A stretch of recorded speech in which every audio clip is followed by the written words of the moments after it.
Constable Srinivas Goud అన్న, అంటే LB స్టేడియంలో మీరు జై తెలంగాణ అని చెయ్యెత్తి నినదించింది మొదలు స్టిల్ ఈ రోజు వరకు కూడా, అంటే ఆ రోజు జై తెలంగాణ అనడము మీరు చేసుకున్న పాపమా లేక మీ అదృష్టమా?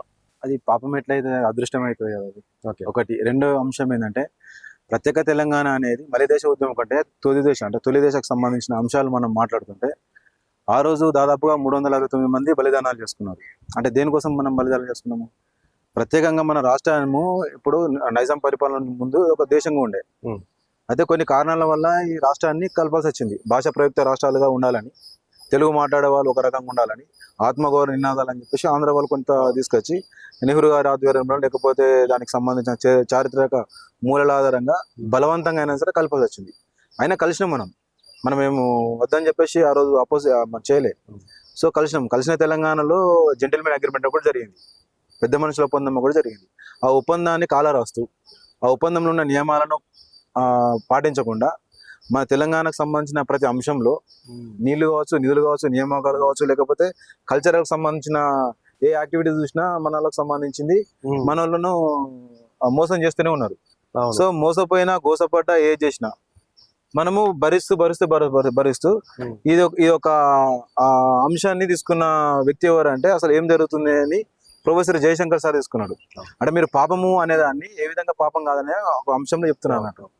సో ప్రొఫెసర్ జయశంకర్ సారు ఈ అంశాలన్నిటిని తీసుకుంటూ మనం జెంటిల్మెన్ అగ్రిమెంట్ చేసుకున్నాము, లేకపోతే 16 జీవో అంటే ఆ కాలంలో ఉన్న ఒక జీవోను తీసుకొని రకరకాల అంశాలను మనం చేసుకుంటే మీరు ప్రతి అంశాన్ని మీరు కాలరాస్తారు కదా, మీరు తెలంగాణకు అన్యాయం చేస్తారు, మనం కలిసి ఉందామన్నాము, మీరు మాత్రమే ఇక్కడ సంపదను దోచుకుంటే మనం ఆ భవిష్యత్తు తరాల తెలంగాణ పౌరులకు ఏం కావాలి, వీళ్ళు ఏం చేయాలనే ఉద్దేశంలో జయశంకర్ సార్ ఒక సైద్ధాంతిక కర్తగా ప్రతి సిద్ధాంతాన్ని ప్రతి అంశాన్ని తనకున్న నాలెడ్జ్ పరంగా రాస్తూ అసలు అన్ని అంశాలలో మనం తెలంగాణ వెనుకబడదు లేదు, ఈ ఆంధ్ర పాలకులు వెనుక వేస్తారు, దానిలో సీమాంధ్ర ప్రజలకు ఏం సంబంధం లేదు, పాలకులకు సంబంధించిన అంశాలు మాట్లాడితే వీళ్ళు మాత్రమే మన అన్యాయం చేస్తారన్న ఉద్దేశంలో ఆ రోజు నుంచి ఈ రోజు వరకు ప్రతి క్షణంలో మనము ప్రతి సమయంలో ప్రతి అంశంలో మనము వెనుకబడుతున్నాము, దోపిడీ గురవుతున్నాము, పీడనానికి గురవుతున్నాము అనే అంశంలోనే తెలంగాణ పోరాటం కొనసాగింది.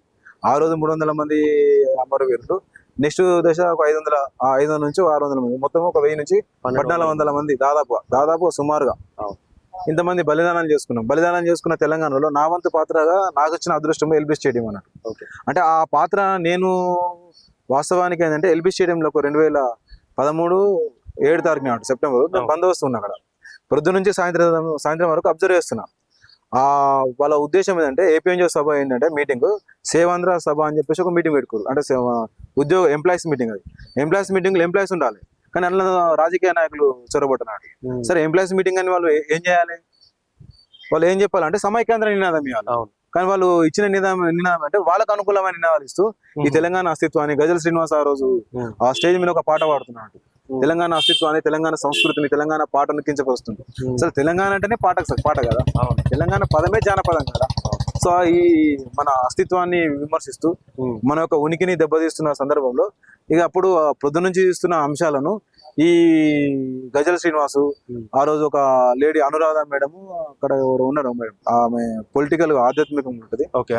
సో ఆమె మాట్లాడుతున్న సందర్భంలో అరే ఇక డూ ఆర్ డై స్టెప్ తీసుకోవాలి, ఇలా కాదు, ఇది తెలంగాణను వీళ్ళు ఖచ్చితంగా కించపరుస్తారు, ఈ మెసేజ్ ను ఢిల్లీకి ఒక బ్యాడ్ ఒపీనియన్ అంటే బ్యాడ్ గా ఇద్దామనే ఉద్దేశంలో.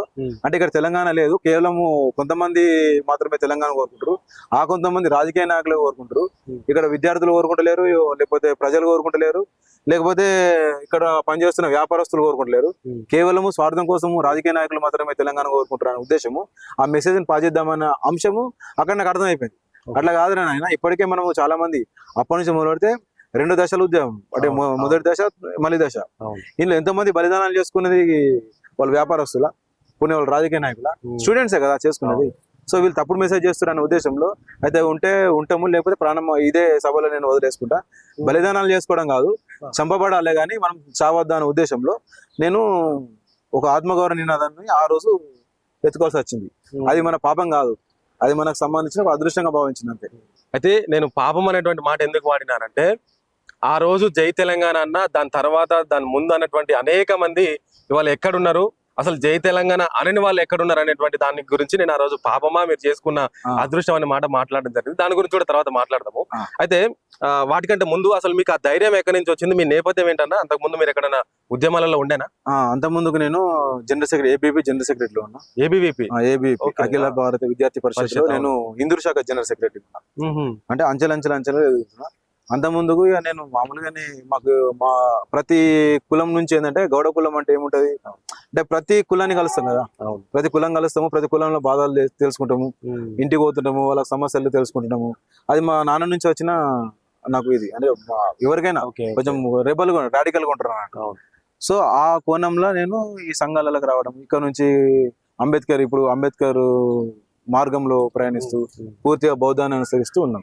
తెలంగాణ ఉద్యమం అనేది నేనే కాదు, ఈ తెలంగాణ గడ్డ మీద పుట్టిన ఏ వ్యక్తికైనా సరే, ఏ చిన్న పిల్లవాడికైనా సరే ఆ పౌరుషము మన గడ్డల్లో ఉంది కదా, ఆ బ్లడ్ లోనే ఉన్నది మనకు. అది అట్లా దానికోసం స్పెషల్ అని కాదు. మనకి ఎప్పుడైనా తెలంగాణకు ఒక స్టైల్ ఏంటంటే 28 రాష్ట్రాలకు తెలంగాణకున్న స్పెషల్ ఏంటంటే ఇక్కడ ఏదైనా సరే ఒక పీడనం మన మీద ఒక పీడనం చేసిన అంటే మన మీద ఒక ఆధిపత్యంగా ప్రవర్తించిన, లేకపోతే మనల్ని అణిచివేసిన, ఏ చేసినా తొందరగా రియాక్ట్ అవుతాం అన్నట్టు. అంటే మిగతా ప్రాంతాలకున్న కంటే మనది తొందరగా రియాక్ట్ అయ్యే గుణము ఇక్కడ ఉన్నది, ముందు నుంచే ఉన్నది కదా. తెలంగాణ అనే పదమే మనకు జానపదం నుంచి వచ్చింది. అయితే ఇక్కడ ఇంకో ప్రశ్న, ఏబీవీపీలో మీరు ఇందూరు శాఖకు సెక్రటరీగా పనిచేసారు. అవును. సెక్రటరీ పోస్ట్ ను కూడా మీకు అప్పటి అగ్రనేత అయినటువంటి వెంకయ్యనాయుడు సమక్షంలోనే వచ్చింది. ఒక్కసారి మీ ఫోన్ చూపిస్తారన్నా, ఒకసారి వెనకాల చూపించండి, ఒక్కొక్క నిమిషం నాకు ఇది చూడండి ఒకసారి. అన్న ఏబీవీపీ సెక్రటరీగా పనిచేసిండు, ప్రస్తుతం అన్న ఫోన్ వెనకాల అంబేద్కర్ ఉన్నాడు. ఏందన్నా ఈ రెండింటి అంటే ఎందుకు ఒకసారి టర్న్ తీసుకోవాల్సి వచ్చింది? అటు హిందుత్వవాదం కావచ్చు, ధర్మం కావచ్చు, న్యాయం కావచ్చు, అది ఒక పక్క ఉంటది. ఇటు వచ్చేసరికి సమానత్వము, ఆర్థిక సమానత్వము, దళితులు, బహుజన వర్గాలు, బలహీన వర్గాలు, ఇదంతా ఒకటిగా ఉంటది. ఎందుకు ఈ చేంజ్ ఎందుకు రావాల్సి వచ్చింది మీలో? ఏం లేదే, అదే విషయం ఏంటంటే ఏబీవీపీలో ఉన్నప్పుడు మేము యాక్టివ్ రోల్ చేసాం అన్నట్టు. అంటే స్కూల్ బంద్ చేసిన అంటే ఎస్ఎఫ్ఐ వాళ్ళు మిత్రులే.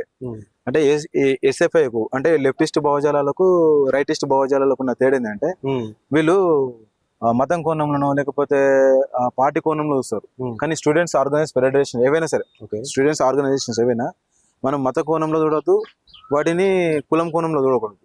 సమస్య విద్యార్థులకు సంబంధించిన సమస్యలు ఏమున్నాయి, నిజంగానే స్కూల్లో కానీ కాలేజీలో కానీ ఈ ఫీజులకు సంబంధించిన నియంత్రణ ఏముంటది, లేకపోతే దాంట్లో ఫీజులకు సంబంధించిన దోపిడీ ఎట్లుంటది, లేకపోతే ఎడ్యుకేషన్ సంబంధించింది ఏముంటది, లేదా ఫ్యాకల్టీ ఏమన్నా స్టూడెంట్స్ ను ఆరాజ్ చేస్తురా, ఈ అంశాల మీదనే స్టూడెంట్స్ పనిచేయాలి.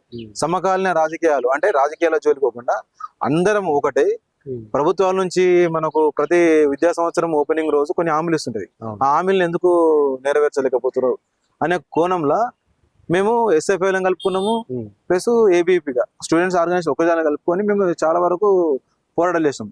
ఆ కోణంలో ఏమైందంటే ఏబీపీలో ఉన్న నేను పూర్తి అంబేద్కరిజం రానికి ఏబీపీ ఒక దశలో నాకు ఏమనిపించింది అంటే కొంచెం మత కోణం ఉన్నది, అంటే బీజేపీకి కొంచెం దగ్గరలో ఉన్నది. బీజేపీకి దగ్గర ఉన్న వల్ల నేను దానికి దూరం అవడం కాదు, అది పూర్తిగా దాని వే ఆఫ్ మార్గాన్ని మార్చుకున్నది, దాని స్టైల్ మార్చుకున్నది. అంటే అది ఏబీపీ ఏ కోణంలో ఏర్పడ్డది, అసలు దేనికోసం ఏర్పడ్డది, దాన్ని మార్చుకున్నది, ఆ పంతా మార్చుకున్నది.